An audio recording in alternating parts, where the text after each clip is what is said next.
Hi everyone, Sanil Rege, Consultant Psychiatrist. Today I'll be talking about the Finnish education system and, from my perspective, why it might be the best in the world. Big difference is we don't compare schools that this is not good school, this is bad school. The whole work is kind of obsolete. It has been ranked number one in the world for quite a few years. In fact, 93% of Finns graduate from academic or vocational high school, 17.5 percentage points higher than the United States, and 66% go on to higher education, the highest rate in the European Union. Yet Finland spends about 30% less per student than the United States. This is data from 2017. Are you rich or poor, or are you girl or boy? We want to give equal opportunities for everyone. I've spent 6 months in Finland where my children went to school and daycare. I've got 2 girls, one went to school, the other one to daycare, so 8 and 5. And these were some of the insights from a practical perspective, but also looking at broadly how the Finnish system works. So what might make the Finnish education system successful? Firstly, teachers. Teachers in Finland are highly educated and respected professionals. All the teachers, they have master's degree from the university in Finland. The profession has a high status in society and teachers are autonomous in their work. We have highly trained teachers and we can actually give them many tasks. As their system, the teaching system is based on trust rather than control. It takes 5 years of teacher education to become a teacher, and only about 1 in 10 applicants to teacher education programs are accepted. Secondary teachers get a master's degree in the content area that they're going to be teaching. All master's degree applicants or recipients have to write a research-based dissertation. So every one of us, we have to have a master's degree. And teachers are autonomous professionals with a great degree of professional freedom, and they actually contribute to developing the curriculum as well. If you really want to be a teacher, it can't be your second or third or I don't know what kind of option. It has to be your first. So it's not so much top-down, but really bottom-up, which is quite unique. They decide on their own teaching methods, teaching materials, and student assessment. Most teachers also participate in joint decision-making. When it comes to Finnish educators as a whole and what the priorities are, they've looked at 5 key things. Firstly, education should be an instrument to balance out social inequality. Finland as a whole really values, and it's seen in daily life, equality, fairness, trust, and honesty. Finland has been crowned number 1 on the UN's Happiness Index report. There are a lot of programs looking at balancing this out. Now, of course, it's a Nordic welfare state, so education, social security, etc., all of these things are looked at very closely. So healthcare is free, education is free. Interestingly, when it comes to homelessness, Finland has almost eradicated homelessness. Where numbers of homeless people are actually significantly decreasing and have been for several decades. Brought it down from, say, 20,000 to about 4,000 something because of its housing first principle. Quite fascinating in what they're trying to do to balance out social inequality. Next, all students receive good quality school meals. Finland school lunches are free. Really interesting because every time the kids came back home from daycare and school, I used to ask them, what they had. And we're looking at good, healthy meals. And this is such a core component because you can imagine if certain families can't provide it or if kids are hungry, learning is affected to a great extent. So this is a really crucial component that I think makes a big difference to children. Of course, parents don't have to think about, okay, what do I need to pack for the child this morning?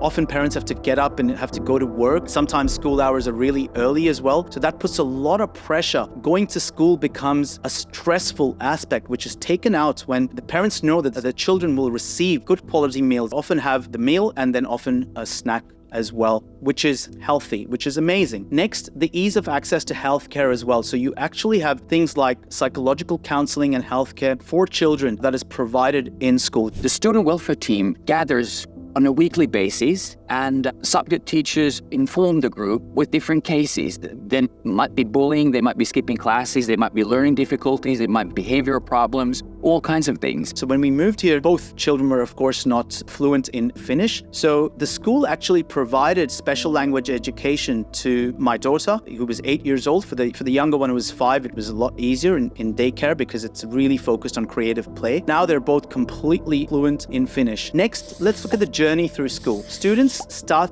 school when they're 7 years old, later than many other places where it's probably 2 years before. So interestingly, in Australia, my daughter's in grade 3 here, she's in grade grade 1. And they're given free rein in developing childhood years. And this is a core component to be able to develop their sort of individuality. In Finland, individuality highly respected. And it's a great way for a child just to really be a child in those initial years. And the emphasis isn't on, just maths, reading, or writing. The focus is on creative play. So my 5-year-old goes to daycare, and it was interesting because every time when she came home and I asked her about what she did, her answer was we played. But through the whole aspect, she's reading, she is able to do basic maths, in fact, additions of 3 digits, 4 digits really well. A number of things that she's learned and just practical aspects as well. But when I asked her what she was doing, it's all she would say, we just played today, which is really, really fascinating. So there aren't these sort of siloed aspects of, okay, we're going to, read or write or maths. It was all happening through creative play. They want to come here, they want to have friends.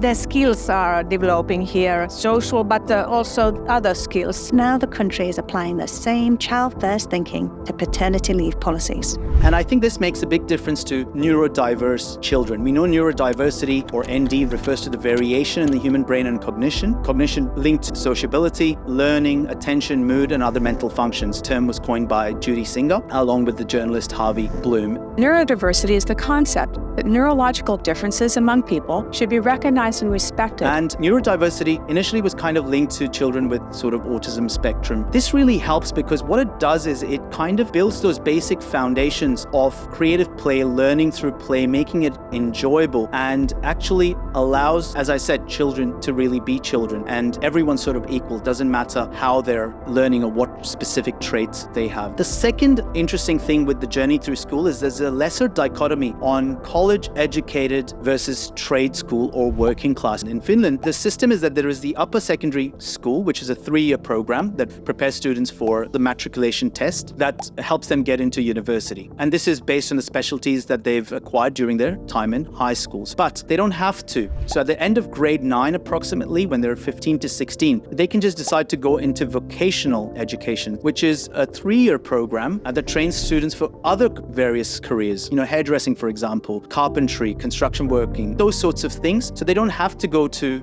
university, but they have the option of taking that matriculation test if they want to then apply for university. So there isn't this big divide in terms of, sort of this trade school or college university, which can psychologically sometimes create divides as to this is better than the other, which we know in certain societies is present. I can speak from an Indian perspective, and now things have changed a lot. But of course, when I was doing medicine, for example, certain careers were considered more valuable than others. Similar aspects are, of course, present in other societies as well. For example, there is the split, private and public. Now, in England, I think the private schools are called public schools. In Australia, you've got private schools as private school, where you pay for that education. Private schools don't exist in Finland. In Finland, schools are not allowed to raise private funds or to charge fees from parents. All schools are equitably funded from taxation. Most children attend their nearest public school and it's free. So they don't pay for education. Everything is free for the students, actually. We don't collect any money from the parents. In fact, for daycare, there is a cap on maximum. So it's about 250 euros a month. When you compare it to, say, Australia, is a lot lower. And if certain families can't afford that, they receive it for free.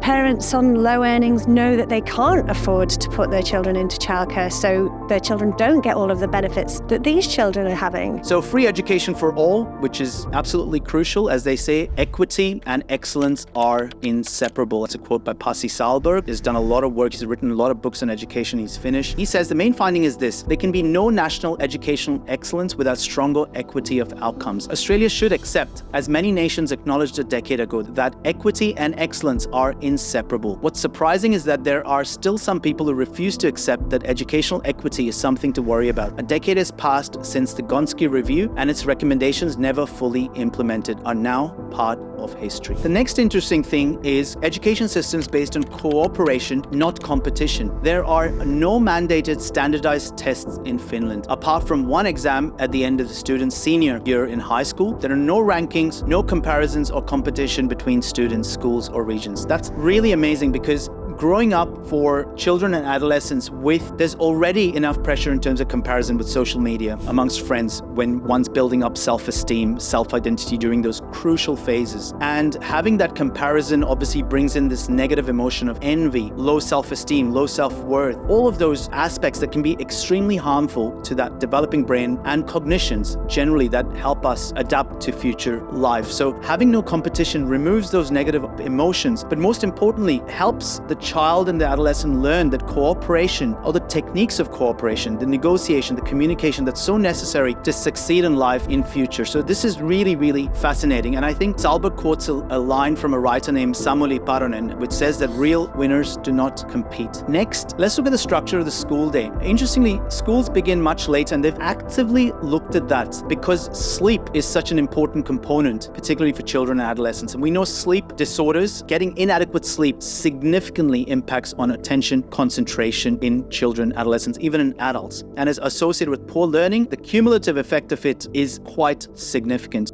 Schools start in between sort of 9 to 10. There may be a day where maybe it starts a little bit early. Class sizes tend to be smaller. Teacher to children ratios tend to be smaller. So there's the ability to provide that greater focus as well. It's individual teachers who decide how the curriculum is taught. In terms of homework, they have sort of shorter periods of homework that I've sort of noticed. When they come back, they do their homework, but it's really quick. They learn a lot, and there isn't that sort of pressure that makes homework unpleasant. How many hours of homework did you get last night?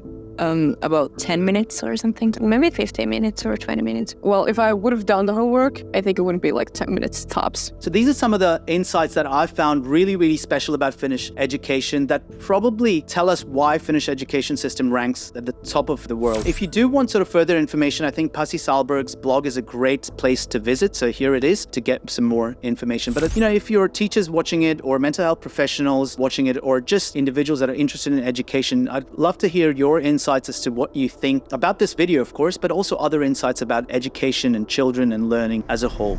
So I hope that you found this video useful. If you liked it, leave us a like, and I look forward to seeing you in another video soon. Take care and stay safe. Bye-bye.